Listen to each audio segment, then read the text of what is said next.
Pascal.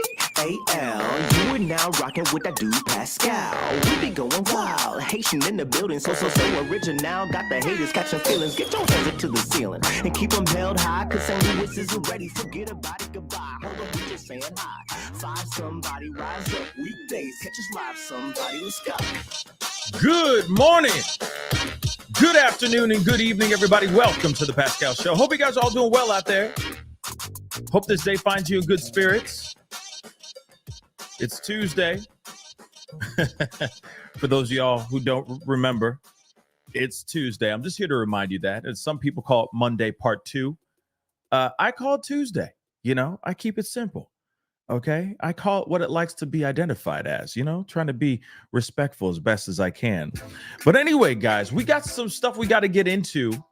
We got a new interview that just dropped last night. Shout out to Banfield. Let me keep it a buck. I think this was a fantastic, very short, but very fantastic interview. A lot of things were said in a short, less than 7 minutes. I kid you not. A lot was being said that sparks more questions than answers. Because a lot of it still doesn't make any sense, y'all. I'm gonna be real with y'all. I'm gonna keep it a bean. A lot of it still does not make a whole lot of sense. But we're here to talk about it together today. This morning, we got another article that we're gonna look at, maybe a video clip as well. I don't know, these news places, you know, they attack your videos pretty quick and claim your stuff. So I got to be savvy with the other stuff I put up. So we're going to ride through it today. All right. We got some things we got to look into. It's very, very interesting nonetheless. But do me a favor. Before we get into everything, hit that like button down below, please and thank you. That would really mean a lot. Hit that like button. Crush it, crush it, crush it. Send it past 300 likes as you guys start to file in. Okay. 300. All right. A simple number.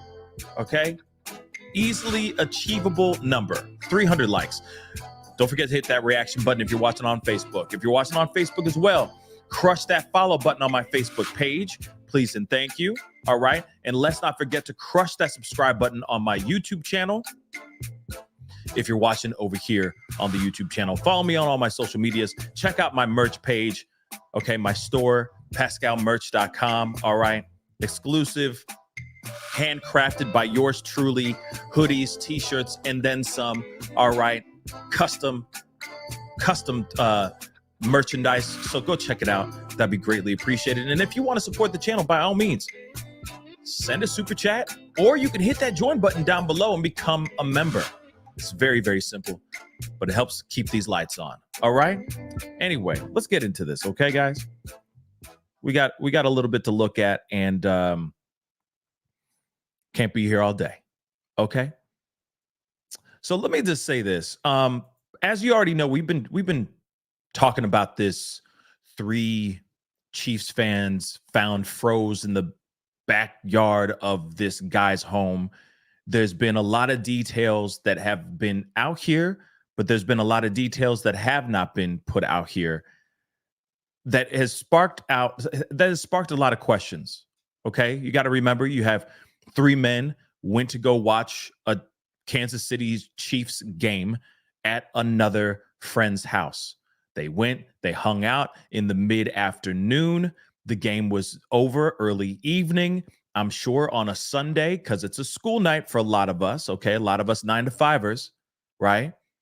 So they, I'm sure, were there planning on just hanging out until about maybe 8 or 9 o'clock so that they can rest their weary little heads in their beds to get ready to fight on for the work week, right? But what's interesting is they never left the house, allegedly. Now with this new information, there's some new stuff, which is weird. But family and friends were looking, searching, trying to find these 3 men. 3 individual families just trying to find their loved ones, right? They called, they text this particular homeowner. His name is Jordan, okay? I'll just say it now, all right?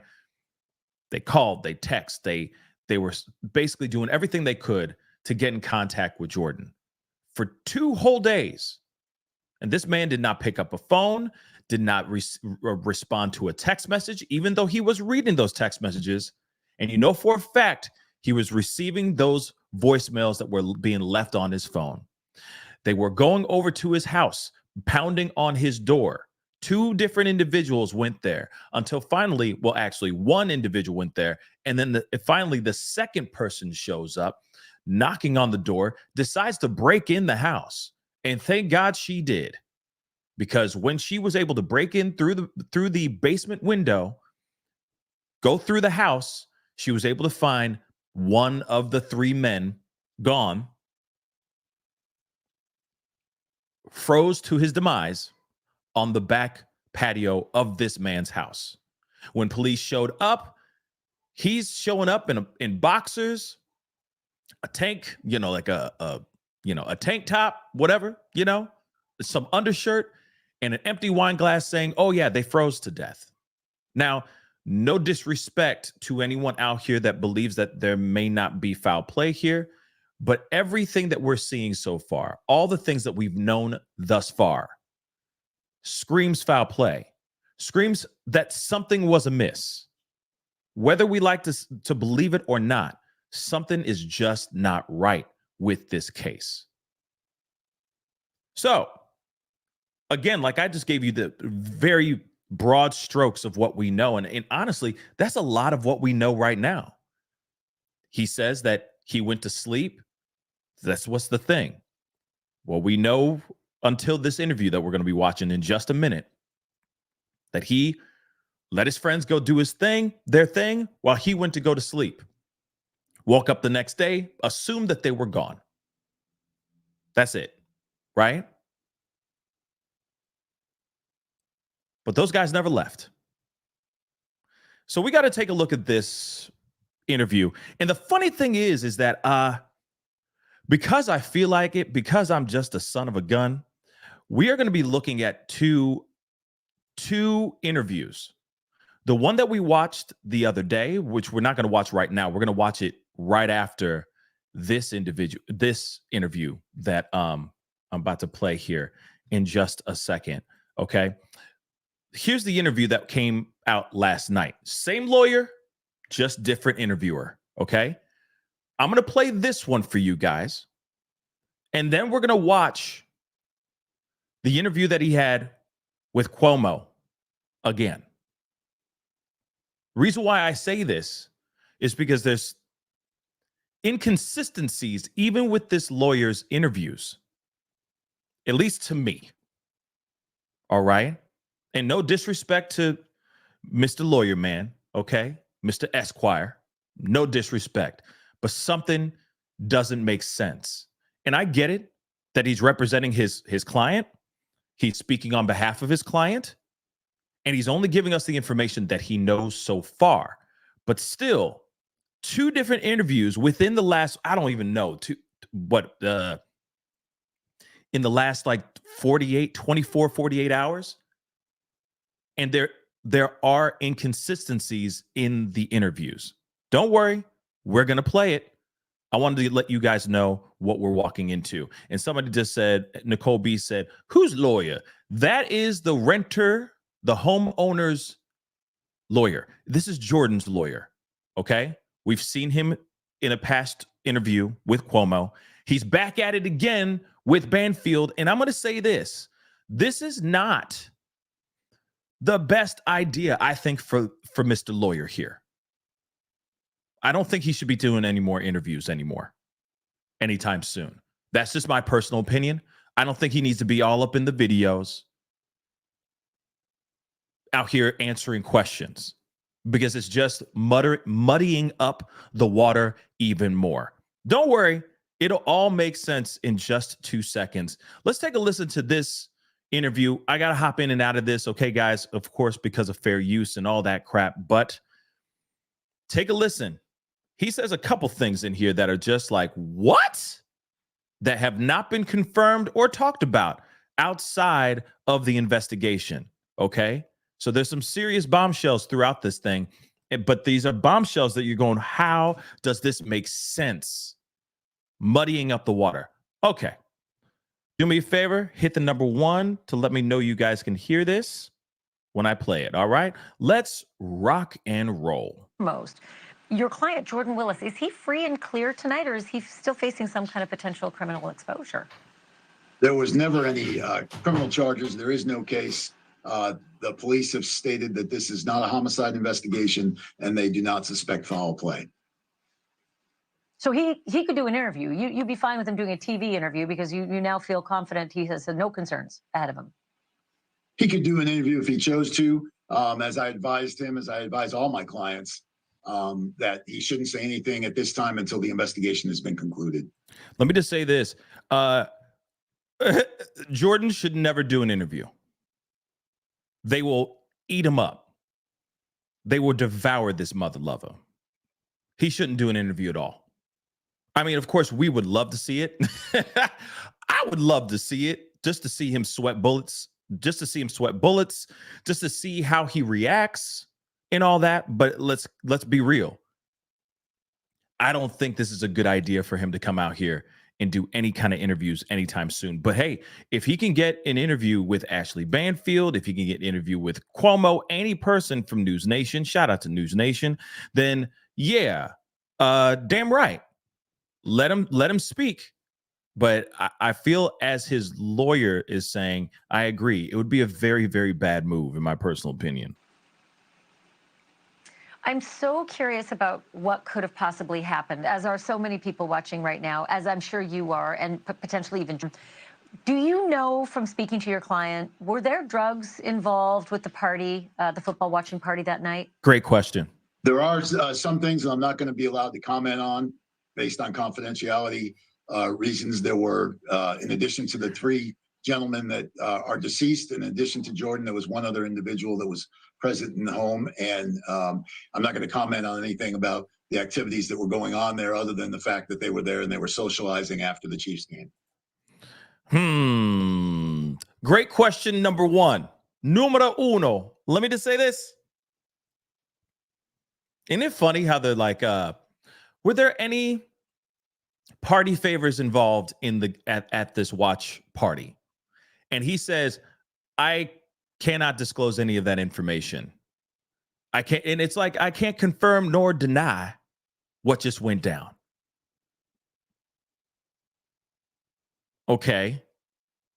So you basically saying that there were party favors at the party without saying that there were party favors at the party. So if there were party favors at the party, who handed it out? Don't worry. This thing goes off the rails very, very soon. This is like, I don't know if you guys have seen this. And if you're just rewatching it with me, okay, and I appreciate if you are rewatching it with me, but I'm being dead ass here. And like, this goes off the rails in 2.5 seconds. Let's continue. So who gave them the party favors if there were party favors involved, right? It's interesting, though, that you would bring up that there was another person there other than the 3 who died, the owner of the home, and then this mystery man. After the question I asked about drugs, is there? Let's not forget that. A reason for that? Hold on. I'm going to roll that back. Hold on. I'm sorry. We got to talk about party favors one more again. Party favor part one more again. I'm so sorry. I'm just rolling it back for me and yes, for you guys in the nosebleed seats, because what? Or as a shout out to Grizzly, okay, or Gizla of Grizzly True Crime. She says, what? Yeah, it's a what moment right now. All right. That night. There are some things that I'm not going to be allowed. And were there drugs involved with the party, the football watching party that night?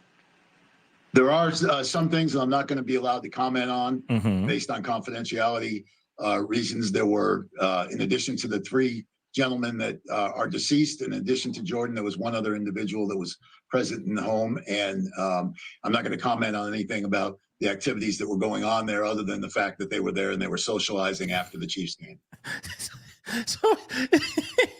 Okay, when was the last time we heard anything about a fifth guy or a fifth person? When was the last time we heard anything about a fifth person? Don't worry, I'll wait. I'm kidding, I won't. Not once. So now we're hearing now from the lawyer. That's why I'm saying I don't think the lawyer should be doing interviews anytime soon. But now we're hearing from the lawyer saying that there was a fifth person there. Now we're hearing it. Yes, S-dubs. Just now we're hearing about a fifth mother lover at the crib, which is very possible. Which is very, very possible for a fifth person to be at the house. We are going to talk about that theory here in just a second, but that is crazy. So there was another person involved, and Esquire attorney just suddenly just poops it out. Again, I don't think he should be doing any interviews anytime soon. Unless this was all going to be public knowledge. I mean, I'm really appreciative. Let's be real. We want to hear this stuff. But at the same time, what? Let's go. So he says, can't talk about the party favors.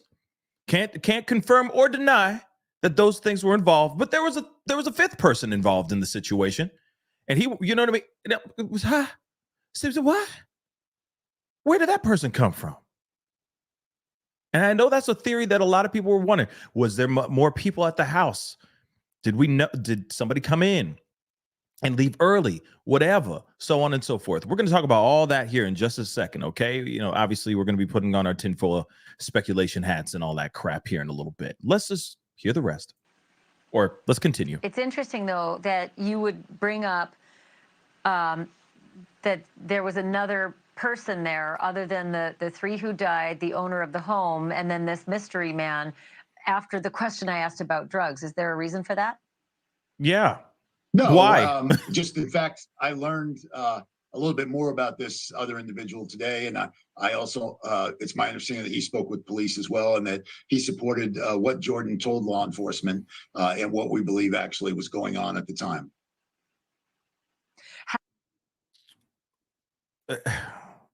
Sorry, I'm rolling that back one more time. It's my understanding that he spoke with police. No, just in fact, I learned a little bit more about this other individual today. And I also, it's my understanding that he spoke with police as well, and that he supported what Jordan told law enforcement and what we believe actually was going on at the time. Has that fourth man and Jordan, have they spoken together since this tragedy unfolded? I don't believe that they have. And yet it's your understanding that this fourth mystery person, fifth whose name I hope will surface soon, his account of what happened that night is directly in correlation with Jordan's account. Sure, and he's not a mystery person. He's one of the group of friends that they watch the game with. He's known to everybody. He's known to law enforcement. So he's not a mystery person. He's somebody there. And essentially, from my understanding, everything that he told the police is in line with what Jordan told the police. Okay. Even though they were interviewed separately. Okay. So apparently this fifth person has been talking. Apparently he's been interrogated. He's been interviewed. He's been asked questions. Apparently he's been cooperative. I saw something that Red Queen said here, and that this is news to me too. It may be news to all y'all, but fifth person confirmed the day of finding bodies, left 11 p.m. the night before, contact lost. Interesting. Now that's interesting. I did not know about that. So that's news to me, because from the reports that we've read on the show, I have yet to hear anything about a fifth person involved in this situation. So that's news to me. Big time news to me about this fifth person. But again, we do have an article that we're going to be reading here in a little bit about said fifth person. Maybe there's some information about said fifth person in there that now is public knowledge, but wasn't public knowledge until this interview. Because literally, this interview came out just, I don't know, I think this dropped like 10 hours ago or something like that, 12 hours ago, something like that. And within that, there was an article from local news that dropped around the same time. So they must have watched Banfield and they said, oh, this is the news. And then they wrote an article about this fifth person. I have yet to see or hear anything about a fifth person in articles. Okay, but we will see. Let's see what Red Queen says. The one man's child mother confirmed it on an interview. I can find it probably. Yeah. I mean, of course, I'm definitely interested. I know that there was another interview conducted by another content creator. I am not going to share that, or like play that on the show, because that's not my work. That's the other content creators' work. I know a lot of you guys were sending me that, like messaging and DMing me the link and all that, and I'm just trying to be respectful. There is a full-on interview, all right, and I just don't feel right playing that kind of stuff. It's not my content. I didn't put in the blood, sweat, and tears to get in contact with that said person and all that. So, out of respect, I'm not going to play that. But there is an interview out here with I think it's one of the mothers, if I'm correct. All right, but anyway, I digress. Let's continue. I'm so glad he's not a mystery person. What's his name? I'm not going to provide his name. If and when he chooses to go public and say his name, then he can do that. He's not my client. I don't represent him. I don't feel comfortable doing that. But you did just say his name out loud for everybody in the whole earth to hear. You didn't say his name, but you did say that there was a fifth person. So now everybody's going to be scouring the internet, scouring the earth, trying to find who this fifth person is. I mean, it's a wrap. And maybe the lawyer's like, oh, damn, I screwed up. Damn. Well, I said it, it's done. But now everybody's going to want to know who this guy is. Now there's going to be videos made that are going to say, who is that fifth person? Watch. Remember, who threw the towel? There's going to be now videos of who's the fifth person. Who could it be? It's already happening. People are already making that video right now as we speak. Okay, I understand. Did your client ever leave the home from Sunday night and the football game until Tuesday when they discovered the bodies in his backyard? Did he ever leave and go outside the home? Great question. No, I don't believe that he did. He's self-employed. He works out of his home. He stayed in the home the entire time from, the basic scenario is they had watched the Chiefs game in a couple of different places. Hold on.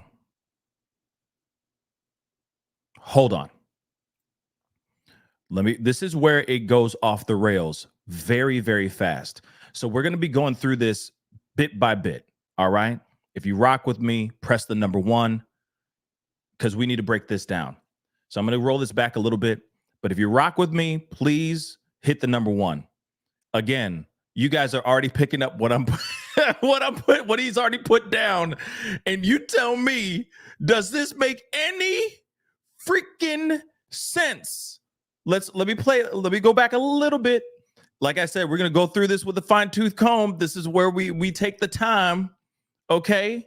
This is where we enjoy what he's given us. Okay? We relish in every syllable that comes out of his mouth. All right? Syllable. Okay? Let's take a listen to what he says right here. Okay, I understand. Did your client ever leave the home from Sunday night and the football game until Tuesday when they discovered the bodies in his backyard? Did he ever leave and go outside the home? No, I don't believe that he did. Okay. He's self-employed. He works out of his home. He stayed in the home the entire time from, the basic scenario is they had watched the Chiefs game in a couple of different places. Okay. First off, he says he works from home. I'm rolling this back because remember, this is exactly the reason why I'm bringing back Cuomo's interview with him, because there's indiscrepancies, inconsistencies, whatever you want to call it. Okay. Whatever SAT word you want to throw in here. The math ain't mathing with what he says a day before to what he's saying right here. Not at all. Okay. So now he's saying that, yeah, he was home. He works from home. He a scientist. And he works from home. He's a scientist working on a huge vaccine for the high five, the HIV. And he does this all from home now? Okay, like I said, going off the rails really fast. Let's continue. And here it is. You know, we got to play the other side of the fence, devil's advocate, okay? Let me put the horns on real quick. He could really just be working from home. True. Everything he says here could very well be the truth, but it's so beyond. It feels so untangible from actual logic. It just seems bizarre. Let me continue. Like I said, we're going to be breaking this down. I'm rolling this back again because you guys got to hear that crap again. Lawyers should not be doing interviews. I'm telling you right now. It's muddying up the water big time. What Jordan told the police, even though they were interviewed separately. I'm so glad he's not a mystery person. What's his name? I'm not going to provide his name. If and when he chooses to go public and say his name, then he can do that. He's not my client. I don't represent him. I don't feel comfortable doing that. Okay, I understand. Did your client ever leave the home from Sunday night and the football game until Tuesday when they discovered the bodies in his backyard? Did he ever leave and go outside the home? No, I don't believe that he did. He's self-employed. He works out of his home. He stayed in the home the entire time from, the basic scenario is they had watched the Chiefs game at a couple of different places. They went back to his place, his home afterwards to play some video games and hang out. And at some point during that process, he got tired and he fell asleep. Before he fell asleep, they were going to leave. He actually escorted them to the door, said their goodbyes, opened the door. He went back on the couch and he crashed. And then when he woke up, they were gone. And during the day and a half that occurred, 2 days, I guess, because the police came at around 10 o'clock on Tuesday to his house, he was doing the things that he normally does inside of his home. Walking around in his skivvies with an empty wine glass. Yeah, that's what I do too. You know, I like to run around thinking that I'm the Black Hugh Hefner, sans robe, just chilling in the cut. You know, like to feel the draft between me legs. I don't know. Something ain't right here. But you heard all that, right? And don't worry. The reason why I'm emphasizing this particular moment, this chunk right here, is because of what he says in the previous interview. He says he never left the home. That's very important for you guys to hear. And of course, again, we're hearing this from the lawyer. This is not from Jordan's mouth, but it kind of is, because he's supposed to be his mouthpiece, right? Ain't he supposed to be his mouthpiece? He's representing Jordan, right? He says he never left the house. So I'm guessing he had all the food that he needed. He had everything he needed for the weekend or for those 2 days. So he never stepped foot outside of the house, not once. Okay. Explain the U-Haul. Explain then, if you had all that time, if you're working from home, there ain't no way you could not see your text messages, not receive the phone calls that you were receiving from very concerned family members and loved ones. And you weren't responding to any of those. That doesn't make any sense. Like I said, we can dissect this like crazy. I'm going to roll it back just a tiny bit because it still is weird. Sorry, guys. I know. I'm sure you guys are like, get to the next part. Don't worry, we're going to get to the next part. It's just there's so much being said here that you have to dissect it and go, wait a second, that doesn't make any sense. Math ain't mathing, man. And it's contradicting what he said earlier, yo. Tuesday, when they discovered the bodies in his backyard, did he ever leave and go outside the home? No, I don't believe that he did. He's self-employed. He works out of his home. He stayed in the home the entire time from, the basic scenario is they had watched the Chiefs game at a couple of different places. They had watched the Chiefs game at a couple of different places. What different places did they go to when he says, oh, they were watching the Chiefs game at a couple of different places. What are those different places? Did they go to a local bar before they went to another person's house? Were they hopping from one party to the next? One watch party to the next? That doesn't, you see what I'm saying? Something ain't math in here.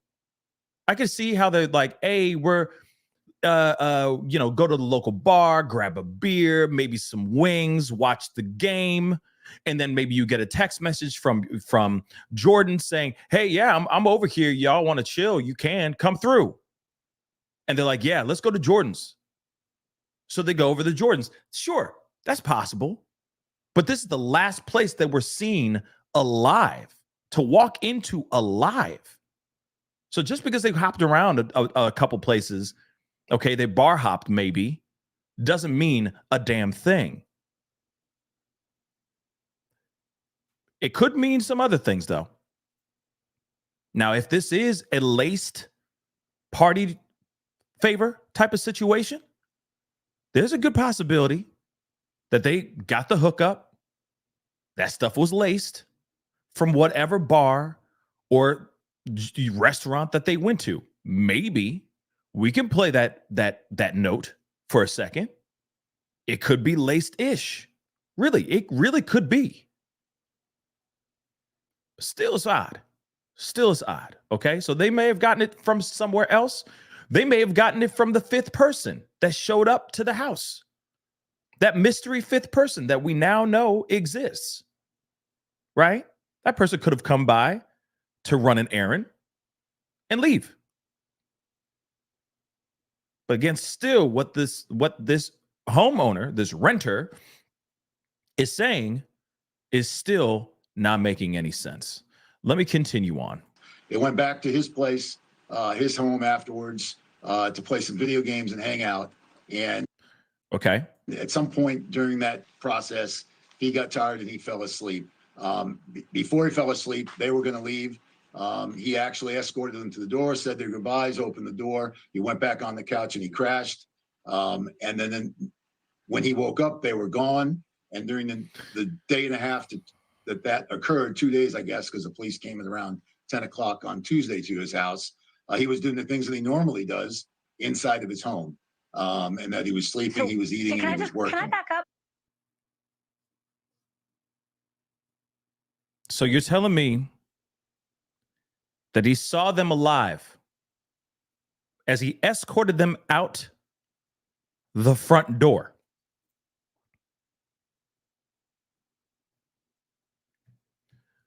So tell me, how do you find them in the backyard gone?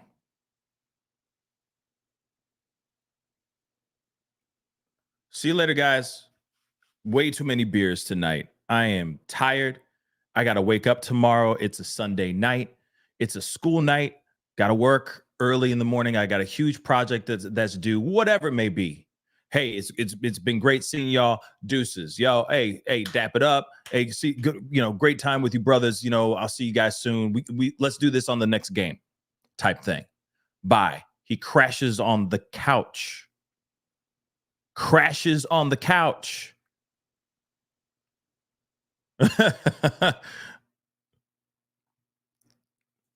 right. Let's continue. Yeah, can I back up for a moment there? Please do. Excellent interview. I'm just going to say it. Excellent interview by Banfield. Oh, my Lord. Are you saying that your client, Jordan Willis, escorted the three victims to the door? He showed them to the door. Mm-hmm. Did they walk out the it's door? not that formal, Ashley. He didn't escort them. They're his friends. Okay. They've been together all day. They're leaving the house. They're guys. They shake hands. They hug. See you later, bro. Whatever they did. But he left them as they were leaving the home. It's not unusual for him and his friends to spend time in each other's homes. It's not unusual for them to hang out when the other person isn't there even. And in this case, he was there. So for whatever reason, they either came back in the home or they went directly to the backyard. That part, no one knows the answer to. Jordan believes they came back in the house and hung out for a while and continued to play video games. And at some point, they went outside. Okay, can I roll this back? Because it seems weird. Because didn't he say that he crashed on the couch? Didn't he say he went, like, said his goodbyes? Basically, he said, okay, fine. It's not like he walked up to the door, opened the door like a gentleman and said, good day to you. You know what I mean? I get it. He probably was like, all right, see ya.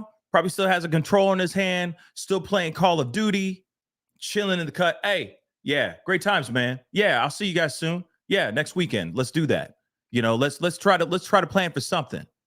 All right. You on the couch though, but you are visually seeing them physically walk out the front door, right? So sure, he didn't open the door for him, but he damn sure saw them walk out, according to him. But didn't he just say that he passed out on the couch, and then he just said that Hold on. I know I keep running it back, but we got to keep running it back because he's hopping all over the place, and it don't make no dumb sense. All right. Like I said, he shouldn't be doing these interviews, yo. He crashed. Hold on. Before he fell asleep, they were going to leave. Okay. He actually escorted them to the door, said their goodbyes, opened the door. He just said that he escorted them to the door. What is he doing? Lawyer, muddying that he just said he escorted them to the front door and said bye-bye to his friends. Then now he's saying he's doing something different?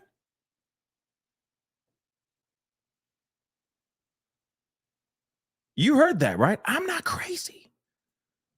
He escorted them to the door. Before he fell asleep, they were going to leave. He actually escorted them to the door, said their goodbyes, opened the door. He went back on the couch. He said he opened the door. He escorted them. So he did walk up, at least what he first said here, Mr. Lawyer Friend.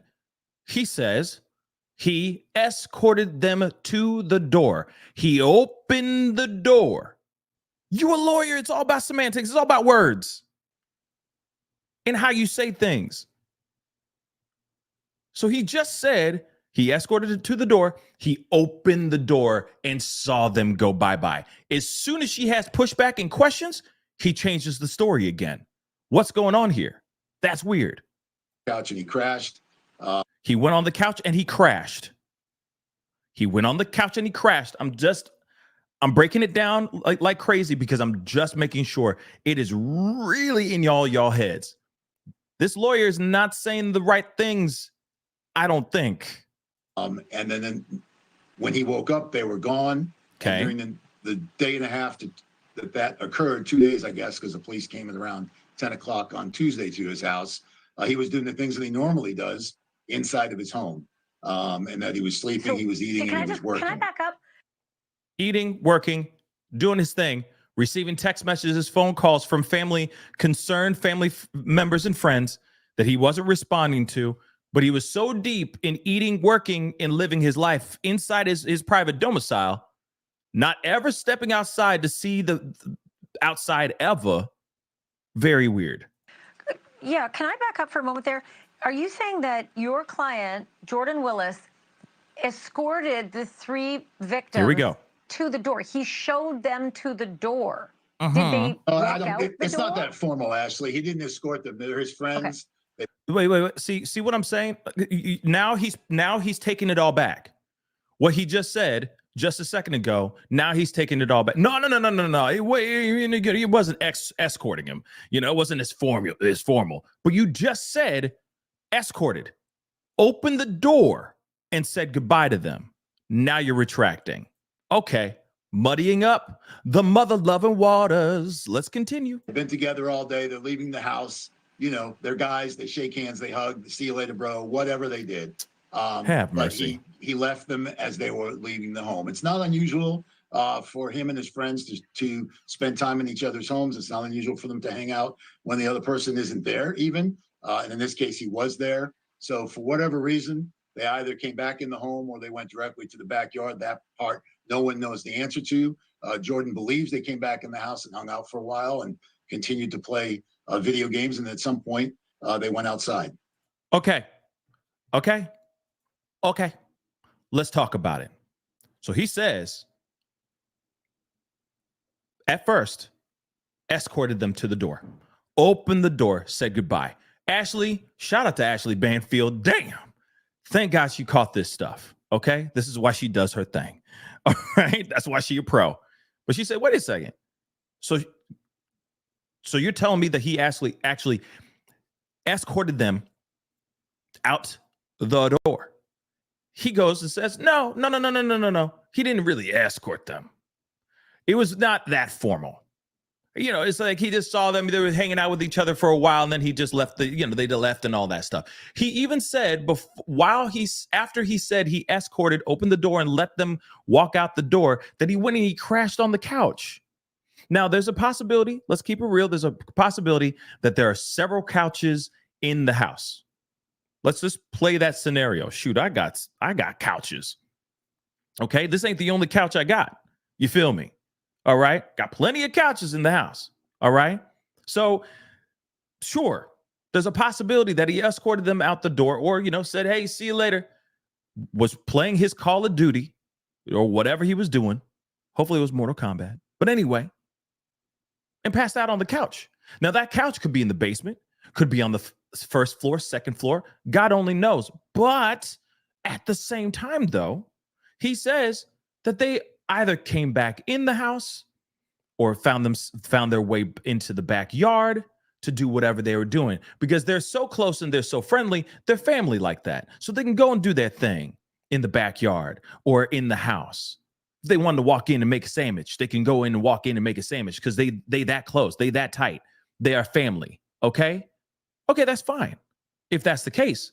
But explain you sleeping on the couch. Now, when I think of someone going and passing out on the couch, I'm thinking they're passed out in the living room, the main floor where the front door is, where the kitchen is, where there's easy access to the backyard, to that door, right?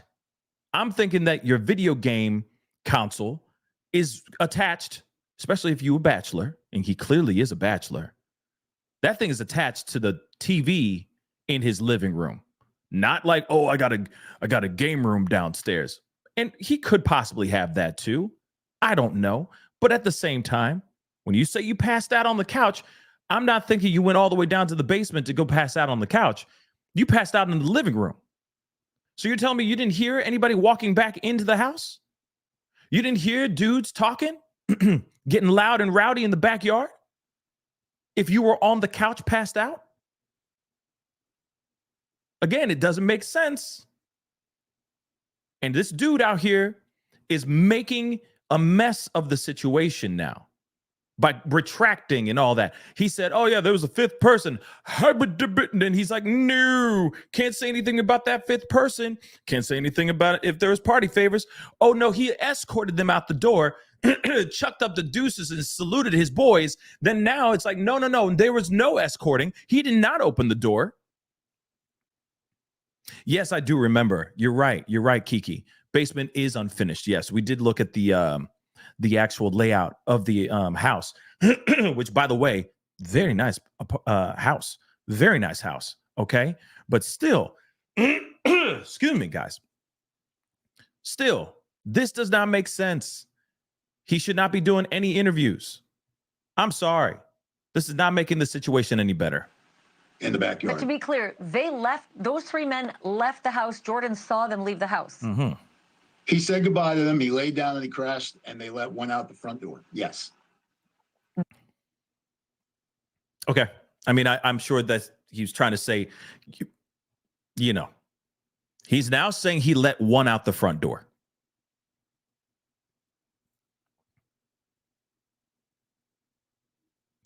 Jesus. I'm sorry. This is giving me a headache. They went out the front door. He witnessed them leaving the front door of his house. Sure. Yeah. After he said goodbye to them, he was hanging out. He went back on the couch and he slept. So at some point, they decided to come back inside the house and hang out for a while, or they went out on the backyard and hung out, which, due to the cold temperatures, I don't believe that's the case. I think they probably came back inside and continued to play video games and hang out for a while before they left.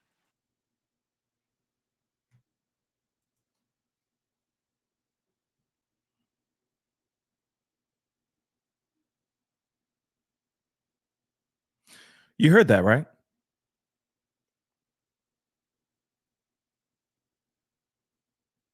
You heard that, right? You could even see it in the lawyer's face. He's really uncomfortable now. He wants off this interview. He wants out. There's one moment he like kind of his eyes dart to the left in the interview, okay? Where he's literally like, he wants out. Sure. Yeah, sure. But you're telling me he did this? Sure. That's what it's not sure. It's yes or no. He knows that. What the hell is this?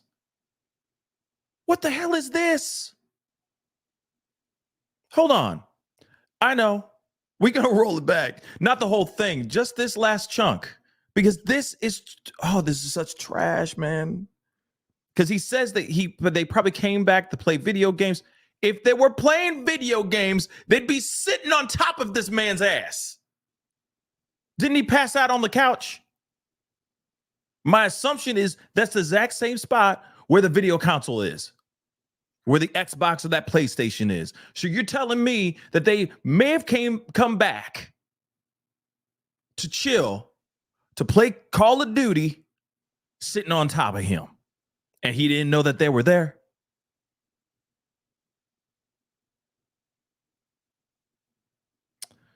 Ay, chihuahua. Let me roll this back. Oy, oy, oy, oy, oy.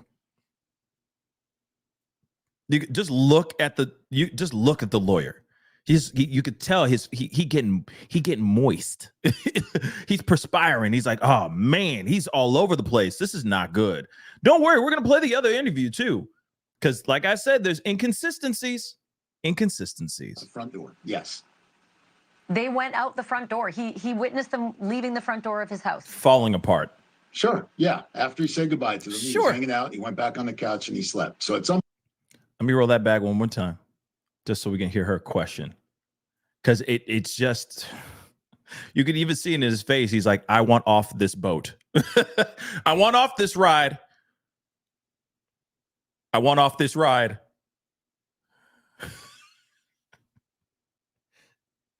And again, he could have many couches, okay? But at the same time, this doesn't make sense. They came back in and played video games at the same spot that he put. Okay. He's on the couch. And even if they came back in and say he was on the couch in the living room, right? He would still hear them walking through the front door to get down. Let's just say the video game, maybe he had a gaming console in the basement. That could possibly be it. And he's like, they still have to access downstairs through the front door or the side door. So if he's passed out on the couch in the living room, they still have to walk through the house. They still have to pass him. What, do they tiptoe like a cat burglar into his house? Let me just. At some point, they went outside in the backyard. But to be clear, those three men left the house. Jordan saw them leave the house. He said goodbye to them. He laid down and he crashed, and they went out the front door. Yes. Let one out the front door. They went out the front door. He witnessed them leaving the front door of his house. Sure. Yeah. After he said goodbye to them, he was hanging out. He went back on the couch and he slept. So at some point, they decided to either come back inside the house and hang out for a while, or they went out on the backyard and hung out, which due to the cold temperatures, I don't believe that's the case. I think they probably came back inside and continued to play video games and hang out for a while before they left. Can you just tell me if there's anything in the backyard of interest? Is there a fire pit? Is there something? Good question. Is there a barbecue? Is there something of interest in the backyard that would have drawn them to go there? Shimon. I don't know what's in the backyard. I've never been to the house. What I know is what you know from these pictures here. It was a really cold night, so I doubt that anybody would be out there socializing. Typically when guys are hanging out or people are hanging out at the house, people will go outside randomly to smoke or do whatever, get some fresh air, and then come back in. Other than that, I can't speculate about what else was going on out there. You said enough, brother. He said enough already. So fascinating. John Paserno, I hope you'll come back. And can you just formally put a request into your client, Jordan Willis, that we'd really like to interview with him when he's ready? Sure. And, he's as much in the dark as you are and as I am, and we all want answers to find out what happened to these lifelong, two of them he went to high school with. So he's known them for over 20 years. They're his friends. He's deeply hurt by their passing, and he wants answers as much as everyone does. It's heartbreaking for these three families as well. I really appreciate you talking to me tonight. Okay. That lawyer is so ready to be done. Okay. Okay. All right, guys. We're going to be looking at the interview he did before in just a little bit, in just a second. But I got to ask you guys, what say you about this interview? First off, Ashley Banfield, that's a really bad freeze frame on her face. But Ashley Banfield came in from downtown, real talk, from downtown, and just destroyed this lawyer. Destroyed him. I'm sorry. I got to keep it a buck. Like, the lawyer, even near the end, you could tell he looks wet now. You see what I'm saying? He's got this gloss on his face. He's ready to be out of this interview because she's pushing back so hard, because she's sitting there going, wait a second, that doesn't make sense. Can we roll that back? And can you answer that for me? Can you answer that question one more again for me? Because I'm a bit confused on what the hell just came out your mouth. You said what? And he did what? You said he escorted them out the door, and he goes, no, not escorted them. And here it is, though. First off, yeah, he glistenings. Like, he glistenings, okay? He's all glistenings and stuff, like glitter. You know what I'm saying? He looks moist. All right. He needs a stiff drink right now. After this interview, he's probably, whoo, never again. Now, I will say this. All right. Not everybody is camera ready. Not everybody is ready for interviews on TV and all that. We all have our moments where we get nervous and all that. We all have to cut our teeth somehow. I don't know if this is a guy who's done a lot of TV interviews or not. I don't know. But you're a lawyer. You're representing your client. All you have to do is give us the information that the person, your client that you're representing, all you got to do is give us the information that they gave you. We don't need all this extra stuff.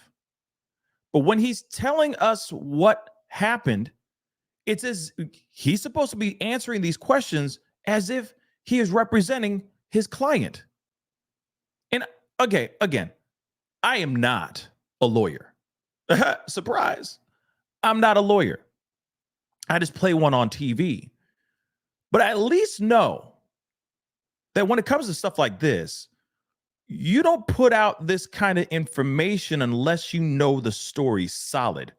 Don't they do the whole thing of like, when they sit down, when you sit down with the lawyer, when the lawyer sits down with their client, and maybe they're looked at as the guilty party, and they'll go, hey, the lawyer will say, hey, like with Jordan, he'll be like, Jordan, I need you to tell me the story. I need you to tell me exactly what went down. They tell the story, and then they go, tell me again. Keep telling me the story. And if the story changes, you start hearing inconsistencies, so on and so forth, right? But it's also for the lawyer to get the story down pat so that when he does do some sort of interview or when he's going and representing his client, he knows exactly backwards and forwards the timeline and how things went down. This is a bad representation of how lawyers should be lawyering out here in these streets. No disrespect to this lawyer here, but man, did he crash and burn in this interview, in my personal opinion. Because now people are still wondering if this mother lover is a bad guy or not. He did not make the situation any better. He made it worse for his client. That's not what you should be doing, at least as far as I know. That's not what you should be doing when you're representing your client or how a client wants to be represented. I'm sure Jordan is looking at this and is angry as F. Angry as F. The hell was this, man? I told you the story, man. You said sure. He said sure, y'all. That's bad. That's really, really bad. And the reason why it took so long to go through this, because it's so inconsistent and he keeps retracting everything he's saying. Have you had a conversation with your client?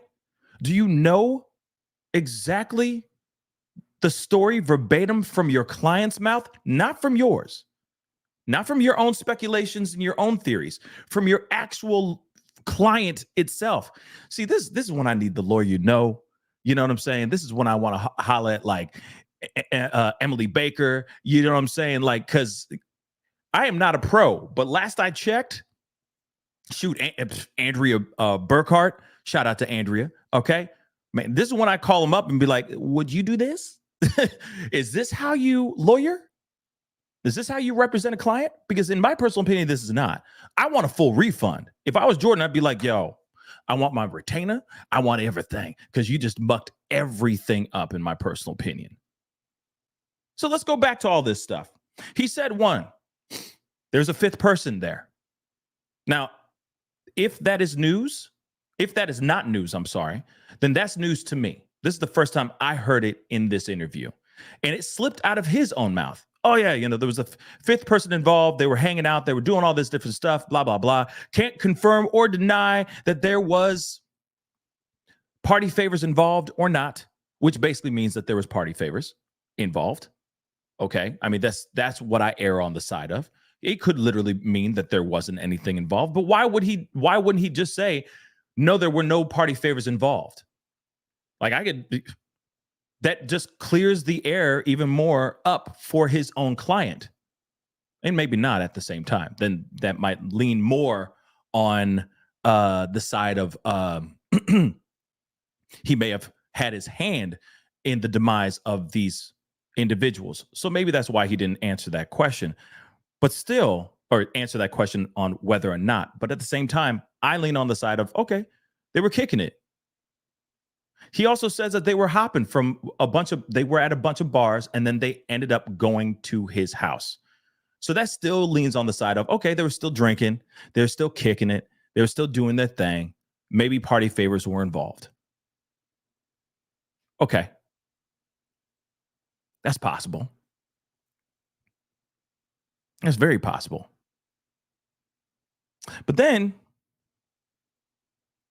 fifth person. Can't disclose who that person is. Guarantee you everybody and their mama's going to now talk about it like crazy. Oh, yeah, who's the fifth person? Watch.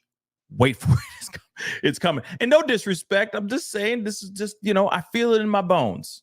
People are going to be making videos about that very soon. I predict it. Okay.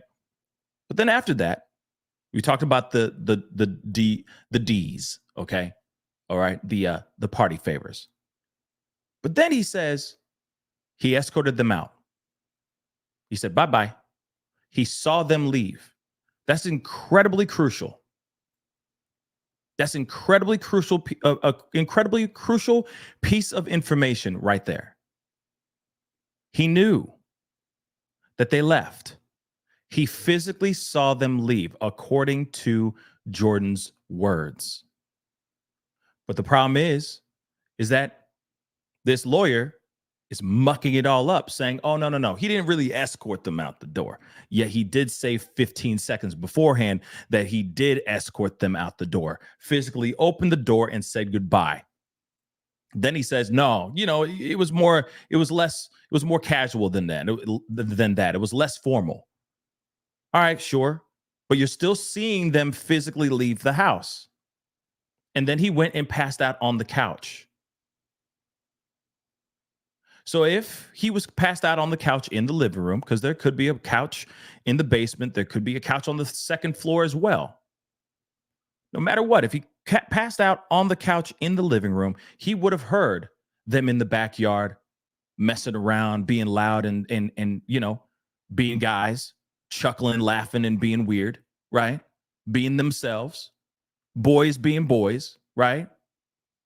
He would have heard them walk through the house. If they walked through the house to chill and play video games, he would have heard them. It just doesn't make sense. So the other piece let's talk about this. Say he opened the door, escorted them out. Good day, sir. They walk out the door. Great seeing you, bro. Blah, blah, blah. I'll text you this week. Let's holler. There's a new joint down the street. We should go kick it and check it out sometime, right? Or hey, my family's having an event this coming in the next week or two, so let's get back together. Let's link up. Let's chop it up. Let's have some fun again. Okay, cool. See you soon, right? They leave. Now, here's a possibility, because apparently there was a fifth person there. They were there, and then they were gone. So the fifth person leaves. They leave. Say that they have a little bit of, somebody has his holding. Say somebody's holding, right? And so he's like, hey, yo, I mean, you want a little, sniff before we leave? Before we let, one for the road? Yeah, let's do that. And they go into the backyard, right? There's a gate access to the backyard. So let's say they do that. They go to the backyard and they partake in whatever. And then all hell breaks loose because that stuff is bad, right? That stuff is laced. That's a good possibility. But you're telling me this guy never left his house, didn't see any of the text messages or the phone calls. Yeah, he did. And not once was worried about the cars that were still outside his property that he's renting? It's very odd. Okay? It's very, very odd. So let me share with you guys. Oh, no, it's not Cuomo. I'm sorry. It is the sorry. It is the Dan Abrams. My bad. It's Dan Abrams. Okay? So I want to share with you guys this interview that we just watched the other day. And I'm telling you right now, there are inconsistencies in this interview. Now, when you play these back to back, this was a day or two before his interview with Ashley Banfield, in which, in my personal opinion, he crashed and burned that interview. You saw him self-destruct throughout that interview. The inconsistencies are palpable. Okay? So now we're going to hear the interview from a few days before. And I want you guys to hear this because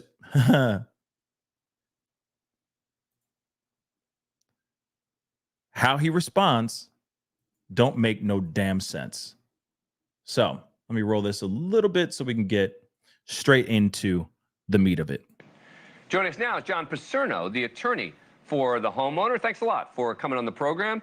Appreciate it. All right, so a lot of people, particularly family members of those who died, have a lot of questions for your client. What does he say happened here? Well, at this time, he doesn't say anything different than what he's told police previously, that he has no knowledge of what happened to those young men after they left his home. Let me read you. This is from one of his friends, from one of the friends of the one of the people who died, who said on Facebook, "The man was inside his home alive while my friends were dead in his yard for Lord knows how long. They were all hanging out since after the game Sunday. He knew people were looking for them. He read messages of people searching for him on Tuesday. My husband banged on his door for 20 minutes. My friend banged on the door and then busted a window and yelled and announced her presence while she's inside and still nothing from him. Then the cops come 10 minutes later and he comes out nonchalant in his boxers with an empty wine glass in his hand. Nothing is adding up. Dave, Clay, and Ricky need and deserve justice. They didn't deserve this." Your response? Sure. Even if all of those things are true, that doesn't mean he had anything to do with what happened to those young men. Obviously, 3 men who die all at the same time. And there's no signs of foul play whatsoever from the police. There's nothing to indicate that Jordan had any involvement whatsoever in their deaths. I spoke with the prosecutor this morning, as a matter of fact. The toxicology reports are due in a couple of weeks. And, we can all speculate as to how they died. But as far as my client being involved, Jordan didn't have anything to do with their deaths. When they left his home after the game, he didn't even really know which door they went out.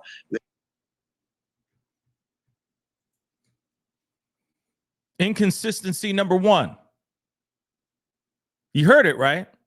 Don't worry, we're gonna go through this. Okay? Inconsistency number 1. You heard that. Let me roll that again. He says he didn't know what door they went out of.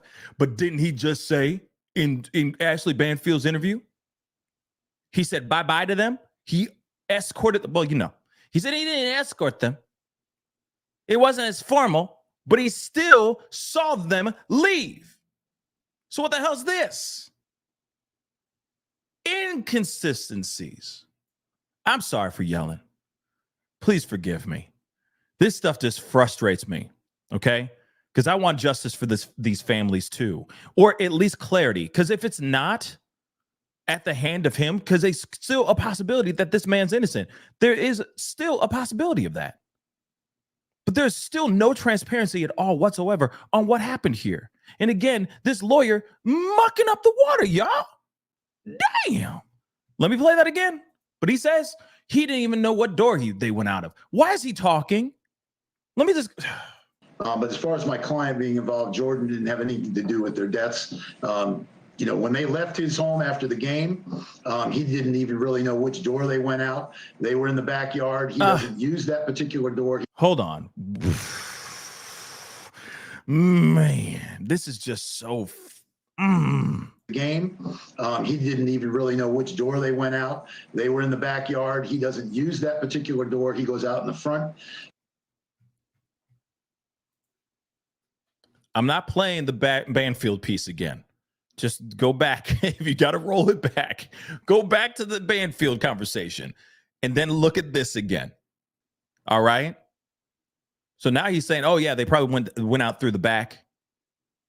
But you just said on Banfield last night, by the way, that you saw that he actually did see them, witnessed them actually physically leave the home, and then he passed out on a couch.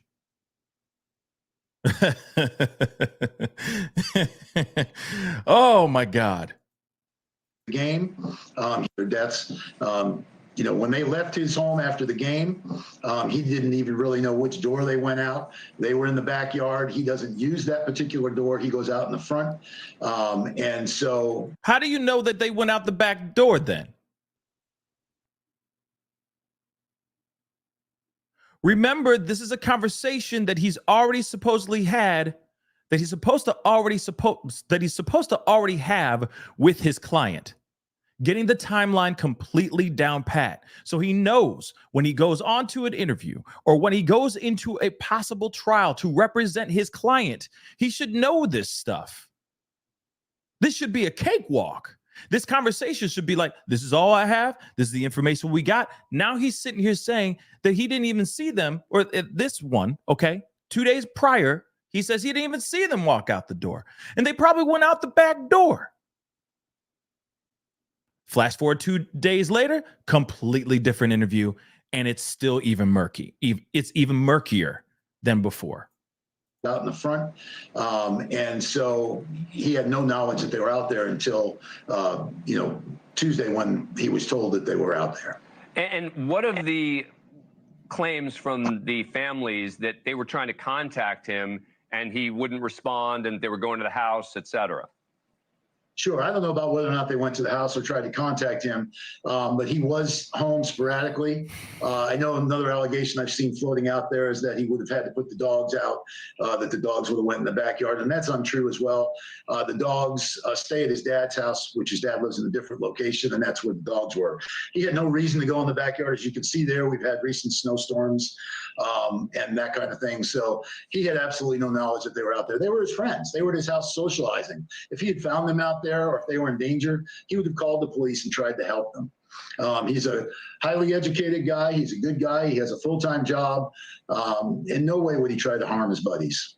And to be really clear, he didn't know that there were 3 dead, frozen friends outside his house. Correct. No idea. I mean, if you didn't look in your backyard, how would you know that? All right. John Paserno, thank you so much for coming on the program. Appreciate it. All right. Thank you, Dan. Let's get back with the... Hold on real quick. Rolling that back one more again, because there's a piece here that I want to play for you guys. That still doesn't make any sense. They were in the backyard. He doesn't use that particular door. He goes out in the front. And so he had no knowledge that they were out there until, Tuesday when he was told that they were out there. And what of the Right here claims from the families that they were trying to contact him and he wouldn't respond and they were going to the house, et cetera? Sure. I don't know about whether or not they went to the house or tried to contact him, but he was home sporadically. You heard that, right? He was home sporadically. And if you don't know what sporadically means, it means from time to time, okay? That he wasn't there consistently. So he was off doing errands.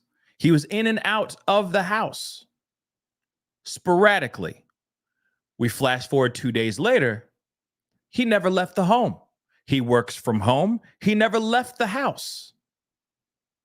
He was doing his thug thizzle at home and never left the crib.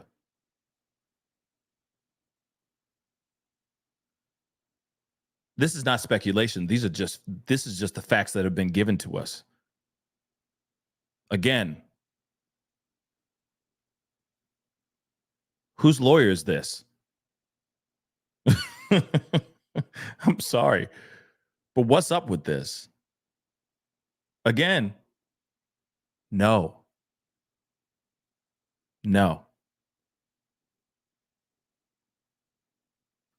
Didn't even know what door they went out of.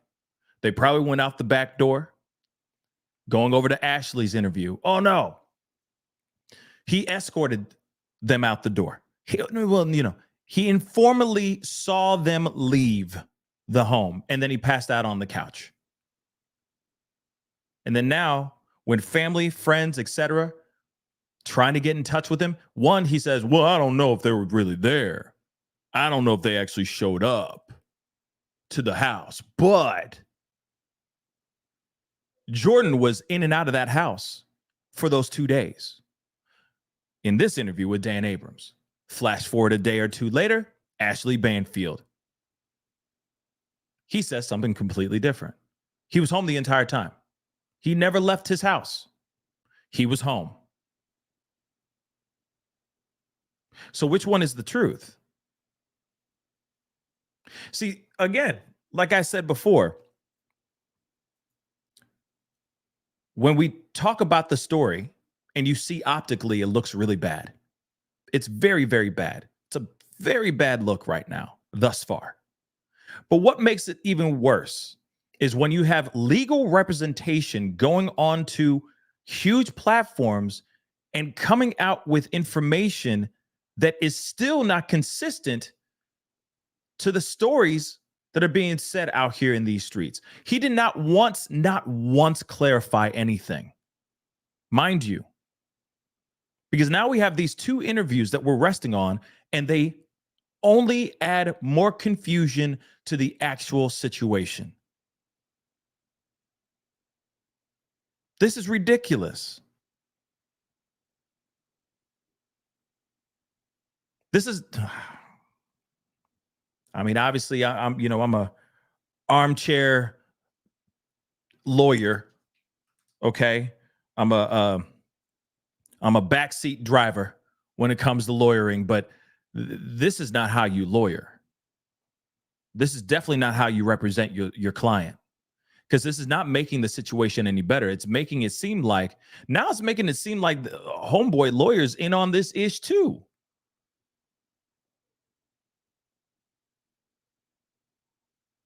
He did not make the situation any better. It made it worse, y'all. And that's what's so frustrating about this. It is so frustrating because all we want to know is the actual truth. And that's what's so sad about this.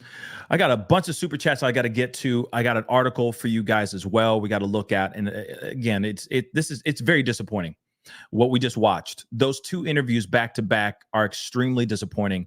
And if you guys are all very clever and very smart individuals, you know for a fact, once you saw that second interview, it's going like, wait a second, we just saw another interview and that don't make no sense. 2 days ago, you said something completely different. Now you're saying something new. And I understand that maybe you'll get more new information over time, but even in the interview itself, the second interview, you're falling all over yourself. You're tripping all over yourself with the information. It's ridiculous. So really, really quick, do me a favor, guys. All right. Hit that like button down below, please and thank you. Let's get it past 800 likes.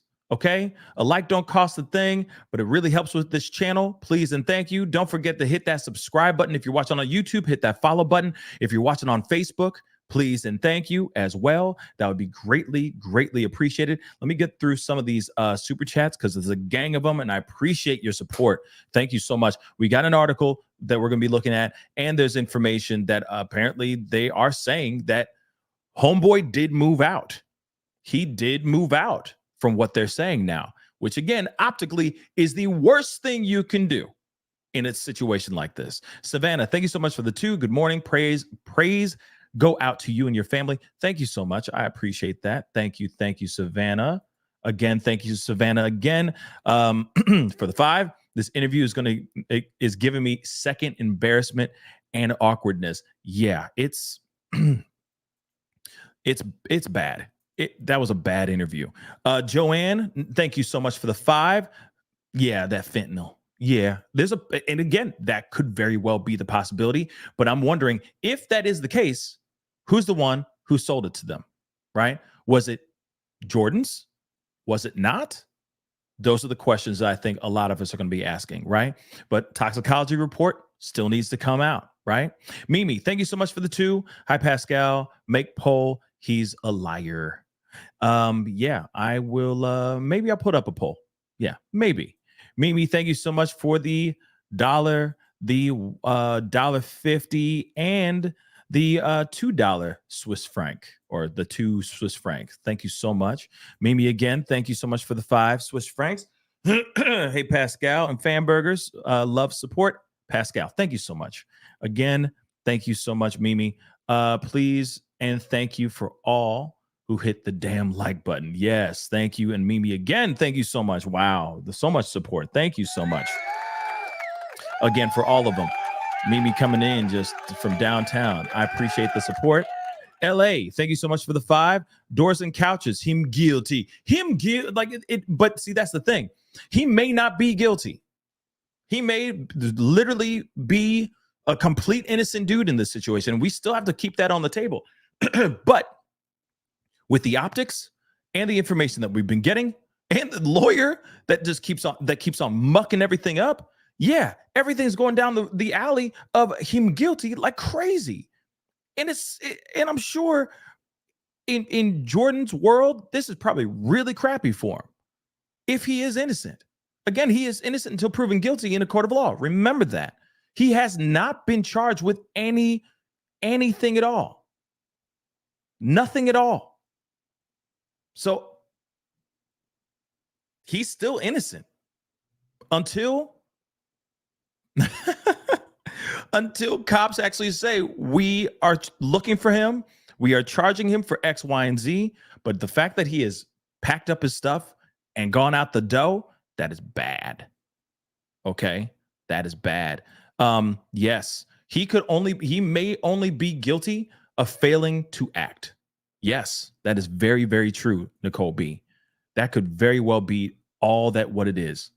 But then at the same time, he could very well have had his hand in the unaliving of his 3 very good friends, or at least that's what they say, that they were very good friends. But let's take a look at this article, okay? All right, so attorney says 5th person was a Kansas City home where 3 men were found gone. Now, like what we saw in that interview, again, this was an article that was written, and there was a report made basically right after that Ashley Banfield interview. Okay. So this is interesting. So let's get into this. We already know about the 3 men. Okay. Now Fox 4 is hearing from the attorney of the man who used to live in the home and has since moved out.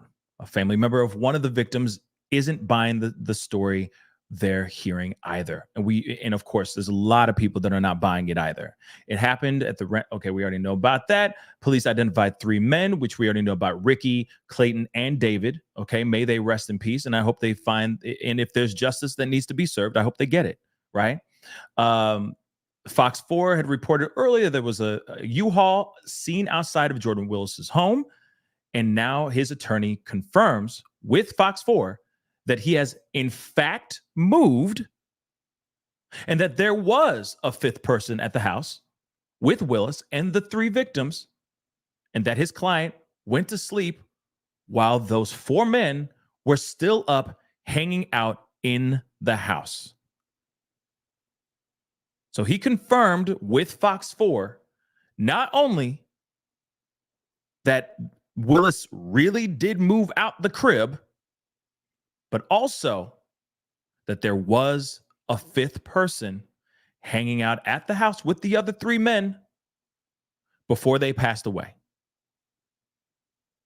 This new piece of information is part of the reason the families are frustrated, believing that still more than 2 weeks later, they haven't got the full story. We haven't. And even the lawyer can't even paint a proper picture. It's trash. Just the thought of him dying, and then him sitting outside in the cold for days. Caleb McGinney, the cousin of Clayton, said, "It's extremely devastating. The whole family is messed up. He was such a good person." So what happened? What did happen? How did it happen? The questions these families still don't have answers to. Sudden and unexplainable grief for the McGinney family as they try to understand what led to the demise of Clayton and his 2 friends. They were found gone, we already know, in the friend's backyard for days after watching the Kansas City Chiefs last regular season game on January 7th. It's got a lot of holes in it. Like last time he saw them, they were leaving the house, but he didn't know they had left. That doesn't make much sense, Caleb McGinney said. Contrary to a Saturday statement released by attorney John Paserno on behalf of his client Jordan Willis, Paserno said Willis went to sleep and never saw the men leave. Remember, he said that Willis went to sleep and never saw the men leave. But we just saw in that interview with Ashley Banfield that he did see those men leave. He's changed that story. Now he claims that he went to sleep while the 3 victims and 5th man continued to hang out in his home. When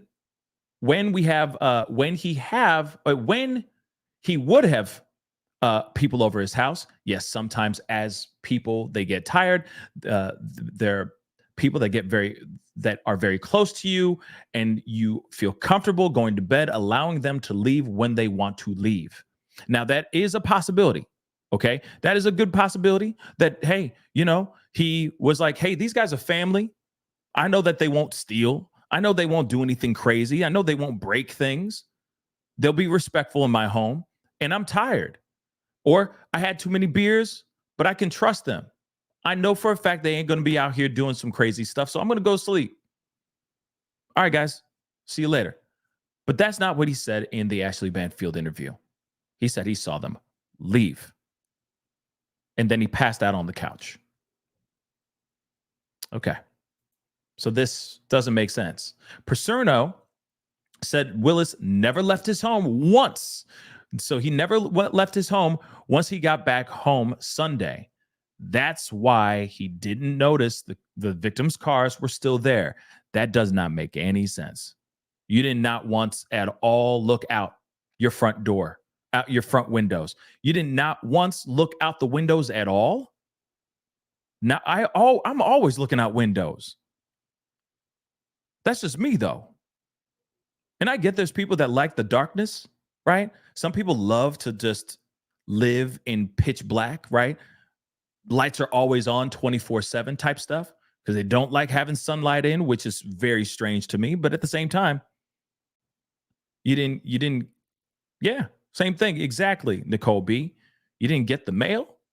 Like nothing? You didn't get DoorDash? You just ate leftovers the entire time? It's just so weird. It's just so weird. Okay, so that's why he didn't notice the cars were still there. Unless he was on a bender. That's the only thing I could think of, is that maybe he was like, shoot, I'm working from home, and maybe he was on a bender. Maybe he was just partying nonstop by himself. That could be it too, and he just pitch black, nothing but darkness in the house by himself to do whatever the hell he wants, watch TV, sleep all day, do a little something. You know what I'm saying? Maybe that's what it was too. But it seems it just, I don't know. It's not, this whole story is not giving me that. But this is very weird. All right. Paserno also claims that his client didn't hear anyone banging on the doors over 2 days, nor did he hear Clayton's fiance break in and scream his name. But minutes later, he heard the police knock on the door. How convenient. So he didn't hear a woman screaming Clayton's name throughout the house, looking for Clayton. He didn't hear a woman screaming. But for some odd reason, heard the cops knock on the door, showing up in his underwear and holding an empty wine glass. The hell? None of us know what happened to these individuals. And I think the most important thing to remember here, these are his 3 buddies. I mean, that is a very important thing to remember, that these are his 3 buddies. And if these are his 3 buddies and people are calling and they're going, hey, I'm such and such's fiance, or hey, I'm such and such's mama or daddy or uncle or cuz, yeah, I'm answering that text message. These are your buddies. These are people calling and leaving messages. And you're not, if you care for them, you're dropping everything. You're dropping everything. It doesn't even matter how important that project that you're working on is. You pick up the phone and you call. You contact the friends. You contact those loved ones that are trying to find your friends. Then also on top of it, you're getting these text messages saying, we haven't seen them. The first thing I'm doing, you want to know what the first thing I do? I'm looking out the front door. If I haven't seen, or front windows at least, if I haven't seen the outdoors yet, but I'm getting these text messages and phone calls, first thing I'm doing is looking out the front door, looking out my front lawn. Are there cars? Are there cars still here? And then I'm searching the house. I'm even going and looking in the backyard. Yes, I said it. I don't care how cold it is. I'm still going out in the backyard and just checking, just to see what's up. Are they good? Are they Gucci? Are they here? That's the first thing I'm doing. Searching the house, looking out the windows, or at least opening the front door just to see if their cars are still here. Because how I'd be responding is, yeah, the cars aren't here if the cars aren't there. Yeah, I just looked out the front door. Cars aren't here. I even looked down the road a little bit just to see if they just drove down a little bit in the neighborhood and maybe the cars stalled or something. I don't know. I'd be doing everything and being extremely responsive to the loved ones that are so concerned about their loved one's safety and their whereabouts. I'm not ignoring all that stuff. That's just asinine to me. Paserno, I can't say his name for some weird reason. The lawyer, said Willis has since moved out the house. So that is very much confirmed now. For the families, they just want justice and a story that makes sense to them. Somebody has to end up in custody over it, regardless of any situation. They are at your house, and 3 people are now dead. Kansas City police are still waiting on results from medical examiners to determine a cause of demise. It will be weeks before they get results from an autopsy and other tests. Since the beginning of the investigations, KC, Kansas City PD, has kept the Platte County Prosecutor's Office up to speed on their progress. Willis is still, to this day, not facing any charges in this case. Again, it's very interesting that there has been a fifth person confirmed involved in this situation. I know that there's allegedly other interviews being said that from family members saying that there was a fifth person involved. I have yet to hear that piece, but this is very interesting nonetheless, because this person could be the missing piece to the whole puzzle. They could be the one. They could be the reason why these three men are gone. Could very well be. But then again, maybe not. I am quite curious on who that fifth person is. But at the same time, we don't know. Could be one of their fellas, could be another, it could be a girl. Possibilities are endless. Okay. Yeah, everybody's sitting here saying, see, and that's the thing. Did the fifth person bring over the party favors?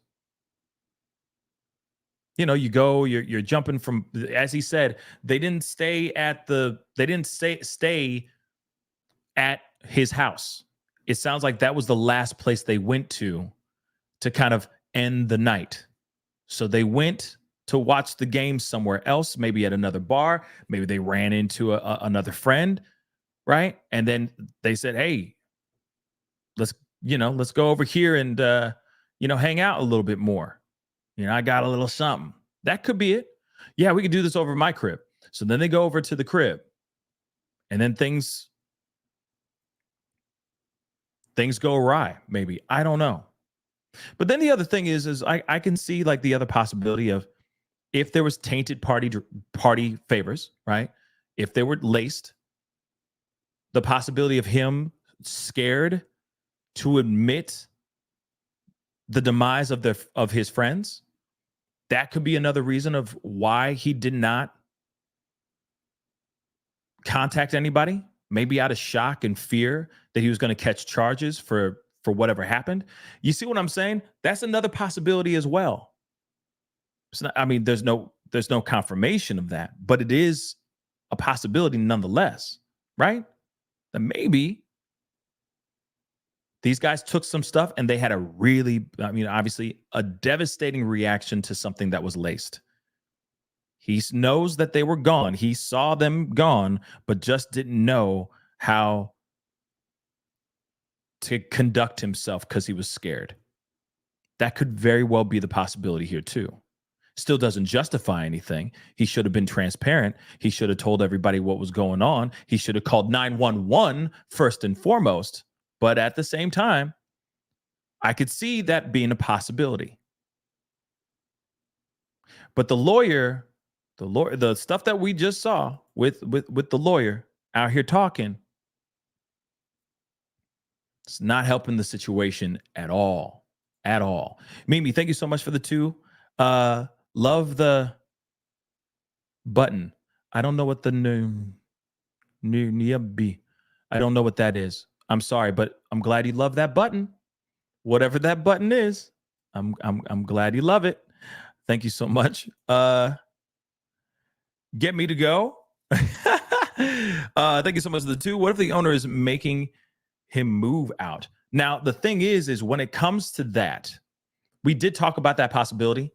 If he was getting evicted, then it would be there'd be a process to getting him evicted. So I don't think he was just automatically like, I need you out. Now, legally, Jordan and his lawyer, if you can call him that, they could literally fight that. It's like, no, I'm staying here. At least give me a month or whatever. So there would be more time. Like he would be given like an allotted amount of time. So he can't really legally just kick him out. And also the other thing is too, there was already a U-Haul in the driveway while all this stuff was transpiring. So he may have already, like, once this whole thing went down, he's like, I need to get the hell out of here. You know what I mean? Oh, the noise button. Okay, Mimi. Thank you. Yes. Thank you. I'm glad you like the noise button. But yeah, so that is a bit weird that he was already moving out at that time. And I'm still wondering, did he have a 6-month lease? Did he have a year lease that he just ended early?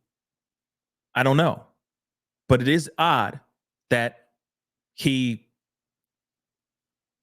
had a U-Haul outside the driveway when all this was starting to transpire, when everything started to unfold.